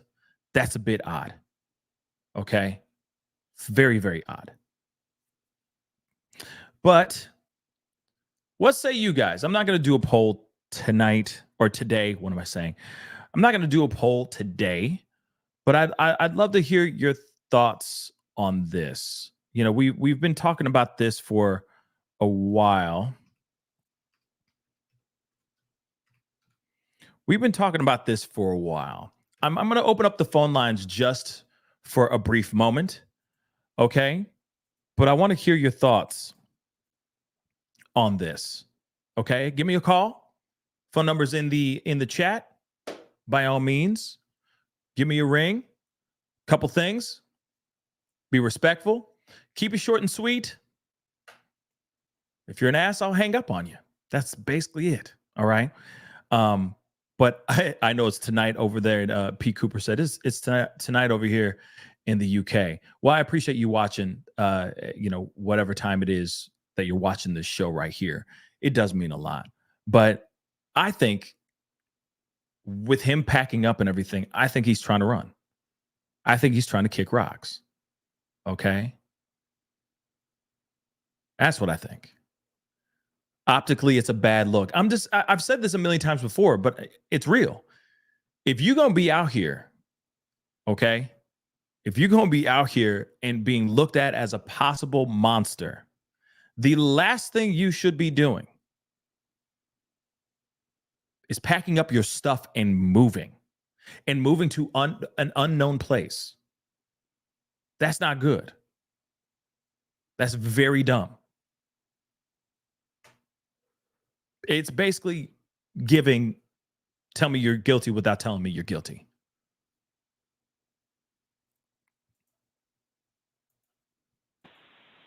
Hey, you're on the mic with the Pascal Show. What's your name? Where are you calling from? Hi, this is Natasha, and I'm calling from the DMV area. Hey, Natasha, how you doing? Thank you so much for calling in. What's on your mind? Speak on it. Okay, so I'm like cruising through the comments, and I was like thinking, and if this is just not sitting well with me, along with most people, right? Right. So I'm thinking that giving his position, because you said, I feel like on the last live, you said something about him being involved in like big pharma, vaccines. I'm sorry, I wasn't supposed to say the V word, but you know what I mean? The poke. Yeah. Okay. I got you. Yeah, I forgot. No worries. So what if he was involved in something just like really sketchy and they were all partying, right? They're like, yeah, high-fiving, doing a little party favors. And all of a sudden the cat gets let out of the bag and they figure out that he's involved in something sketchy. And they're like, dude, what are you doing? And they think they're all fine. Meanwhile, he's like, well, now these guys have to go. And given his position and access to chemicals that could be untraceable, maybe he took them out and he was like, all right, see ya. Because has he been charged? Has he been arrested? It's just weird to me. Yeah. Am I wrong? No, I mean, you're not wrong for letting the speculation wheels spin. But I will say This is all my opinion, speculation. It's all good. I mean, it's fair and it's okay. It's a safe space to put on the speculation hat. Okay, or the tinfoil hat. Thanks. It's totally fine. But I will say Thank this: you. the idea that you have it's possible, but it does sound like the plot to a Netflix movie. You know what I'm saying? So, I mean, where do you think they get those ideas from? Hello. yeah, right. But no disrespect. I'm sorry, no disrespect. But I know. at the same time, with that, I don't know.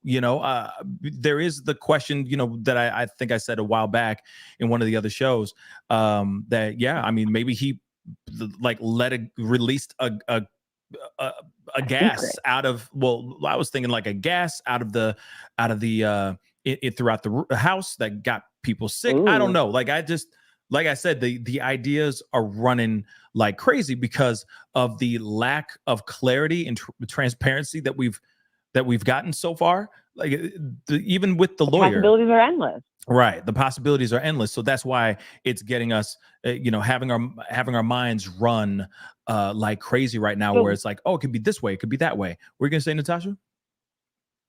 Sorry, I have ADHD and I interrupt. You're good. You're okay. You're okay. But why has he not been arrested? Because I feel like people have been arrested for way less incriminating circumstances. You know what? It's very interesting, isn't it? No, you're not wrong. There's been plenty of other people that have been in serious trouble for way less. And I still don't understand why. I just don't understand why. It's really weird. And I wonder if he's connected in some sort of way or not, or if he's just kind of That's what I was thinking. or if he's just really lucky. You see what I'm saying? Yep. It's crazy. The fact that it's not even being investigated like an unaliving. It's nothing to see here, folks. They're just they're just kind of sitting and waiting for toxicology reports to come back while this guy is packing up his stuff and kicking him leaving rocks. the country. Yes, man, it's bad. So, and if he actually like leaves the country, to me that's you done did something bad. You done did something very bad. Oh, it's a wrap. It's absolutely a wrap. But your thoughts, your theory. Bingo Bango was his name out. Yeah, exactly. Okay. But real quick, what are your thoughts on the lawyer? Since we saw two completely different interviews, drastically different interviews. It seems like a fake lawyer, honestly, because he doesn't even speak like a lawyer. It's giving weird bad actor. I don't know. My tinfoil hat is obviously clearly secured on my head at this moment, but like it doesn't give me a real lawyer. It's weird. It's strange.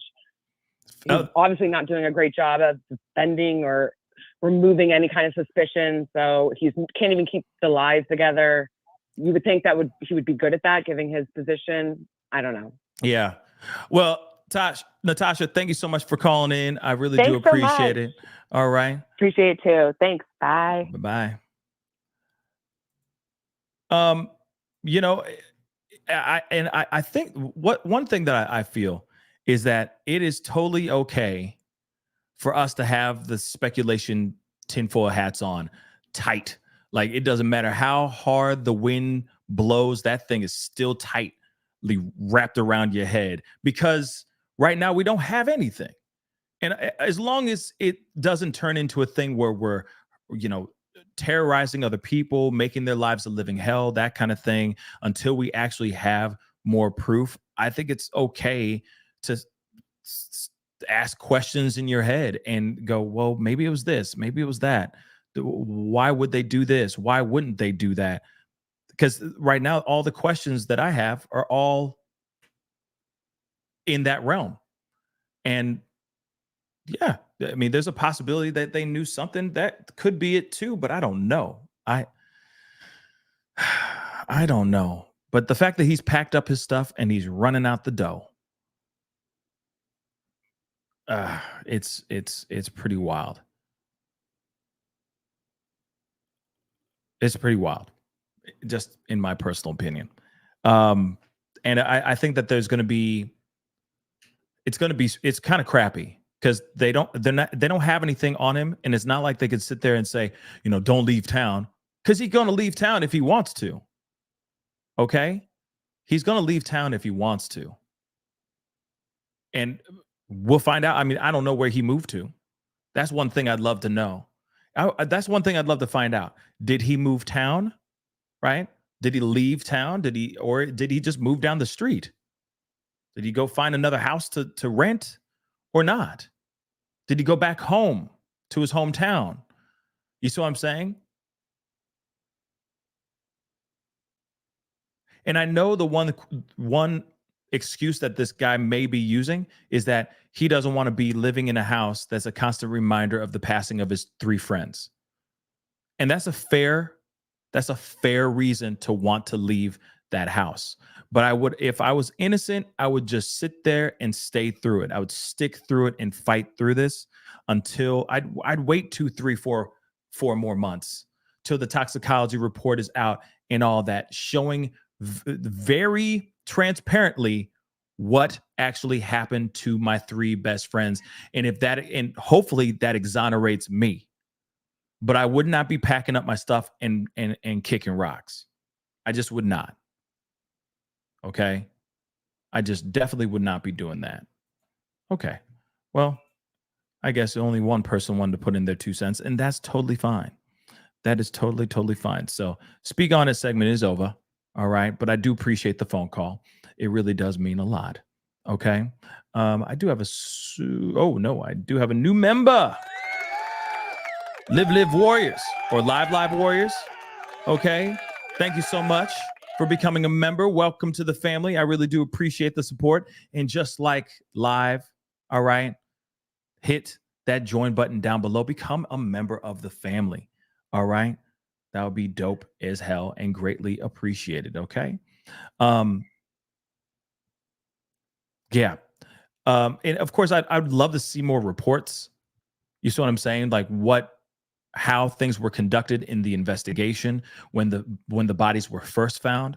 You see what I'm saying? Like, I'd love to see more legal docs and stuff like that, just so we can understand, like, okay, what was found, what was left behind, right? What was inside the house, what was found outside the house, so on and so forth, right? Were there phones on their person, or were they inside the house together, or just on a coffee table, right?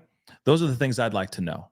And of course, I'd like to know if there was any type of paraphernalia, any baggies, any type of things that would give us the idea of maybe some party favors were ingested before their demise, right? So those are all things that I think I would really love to get an answer to, okay? Where were their phones? Were there car keys inside the house? Were there car keys on them? Were there footprints going into the backyard through the side gate through the side of the house? Or did they come straight out the patio, right? Their phones and wallets were in the house. Sarah, where do you have that information? Where is that information? Because I'd love to know a little bit more about that too. Because that's fascinating as all get out. Then also on top of that, are there any Ring cameras from across the street that could confirm that Jordan said bye-bye to them and physically escorted them out of the house? Because you got to remember, if their phones and wallets were inside the house, did they initially leave the house without their phones and wallets? Which doesn't make any sense too.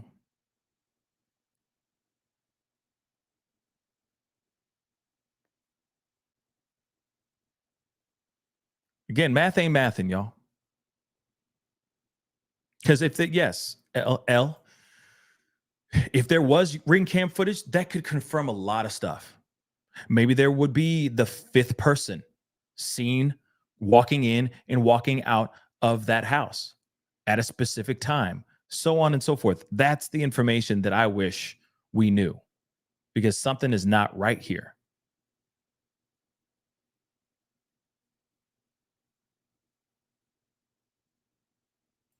Nana, yeah. Nana, yeah. Okay. Said yes. All 3 phones, all 3 left phones and wallets. Allegedly, this is what I'm hearing from from one of our YouTube family members, but I'm wondering if there's any, like, where that proof is, because I have yet to hear anything about that. And actually, I'm going to see what's up here.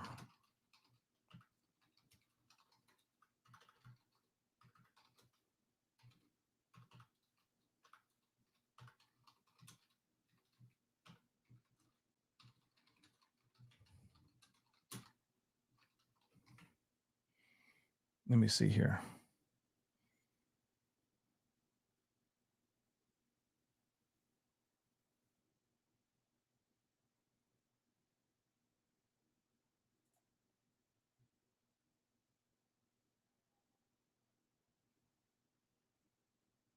Yeah, I mean, these are all the articles that I've like read before.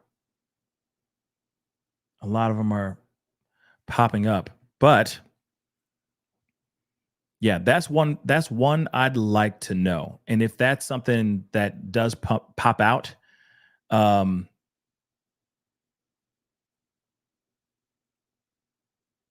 interesting. Amanda said this is when T-Rev's interview. And that's what I'm talking about. The T-Rev interview exists. Go check it out. But like I said, I'm not going to play it here because it's not my content. Nor did I get, an okay, right? Okay. So it's the same one. Okay. Because I was going to say, where is the actual, like, I want to hear in written form, but or in an interview from family members, that would be a big one too. But yeah, nonetheless, I mean, it's there is an interview with T-Rev, another content creator. Go check it out when you get a chance. She has this interview with him, and apparently there's a lot of information in there too. Hasn't been, like I said, it has not been written in articles and all that yet, but it is interesting. I would love to get Amanda to get the baby mama on your show. Where did it go? I would love to get her on the show. Absolutely. I don't know her name. That's problem number one. The baby mama. But yeah, very, very interesting nonetheless.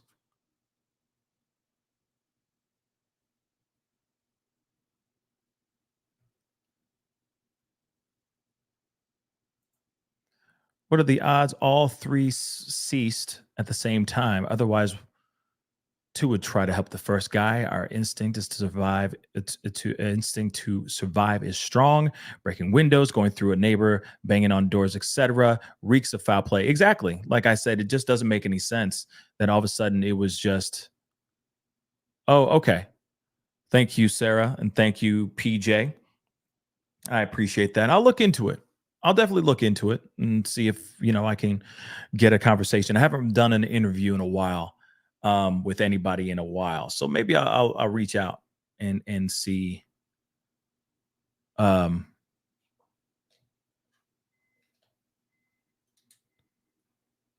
Yeah, I'll see what's up. Let me write this down. I appreciate the.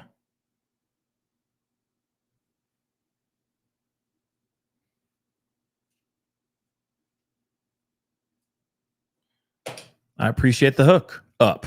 So thank you. I'll look into it. I'll definitely look into it, But I also want, T-Rev to have his, have his shine, have his moment. You know what I'm saying? Because, it's not easy getting these interviews. You feel me?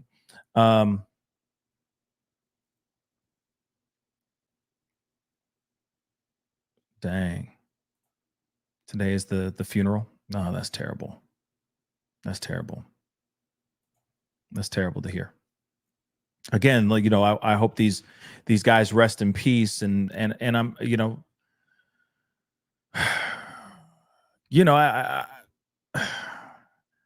I feel like I just hope they get transparency. I hope we get clarity, because honestly, that those interviews with the lawyer do not help at all. Okay, the interviews with the lawyer do not help at all. It makes it worse. It makes it more effed up and frustrating. And I wish it wasn't so messed up like this, because it could be laced party favors. That could very well be what it is. It's really crappy that this is all getting murky because of the fact that we don't have information. That's messed up. And then we have people going on to interviews, and I'm not talking about the baby mama, but we got the lawyer, okay, going on interviews and just really blurring the lines even more. Things that we knew, now he's jumping back and forth and changing those things. And that's the frustrating part of it all. But I feel like over time, we're going to find out. I mean, obviously, we got to wait a few more weeks and we'll find out more information. And for a fact, I'm going to keep an eye out on that once it comes out. And for a fact, there's a lot of other people that are waiting for it too. You know that. All right. But that is the show. I appreciate all y'all for being here. It really does mean a lot. Okay. Without you guys being here, there'd be no show. I'd be talking to a wall. I mean, it'd still be a show, but I'd be just talking to a wall by myself. So I do appreciate you guys being here. It really does mean a lot. Okay. But before we get going, do me a favor. Hit that like button down below. All right. Love to see it go past 1K before we head out. A like doesn't cost a thing, but it helps this show grow. Helps people know about this show. So we're like less than 300 likes away from 1K. So give me a K before you end this, or before you finish watching this show. That'd really mean a lot. Okay. Hit that reaction button down below if you're watching on Facebook. Please and thank you. All right. Don't forget to hit that subscribe button. All right. Crush it. Please. If you're watching on YouTube, if you're watching on Facebook, crush that follow button on my Facebook page. That'd be greatly appreciated. All right. Go check out my clothing line at pascalmerch.com. Trust me, you'll find something in there that you want to wear for yourself that will be amazing, and I'm sure will look amazing on you. And no two outfits are the same. Okay? Custom, handcrafted work by yours truly. So go check it out. That'd be greatly appreciated. Okay, go check it out. It's pinned. The merch store is pinned to the top of the chat. I also have a secondary channel, the Pascal Clips. Go check it out. Okay, I've been taking clips from the shows, these past live shows, and putting them up on that secondary channel. So please go over there and subscribe over there as well. I'd appreciate the support. Okay, but I'll keep an eye on this story, on this case. There's still a lot to talk about, many miles to go before we sleep on this one. But when we get more information, we'll be here to talk about it and react to it as a family. But anyway, guys, I appreciate all y'all. It's time to get going. Be good to yourselves. Be good to one another. And I'll see you guys very soon. Anyway, guys, talk to you. This is the Pascal Show. Bye.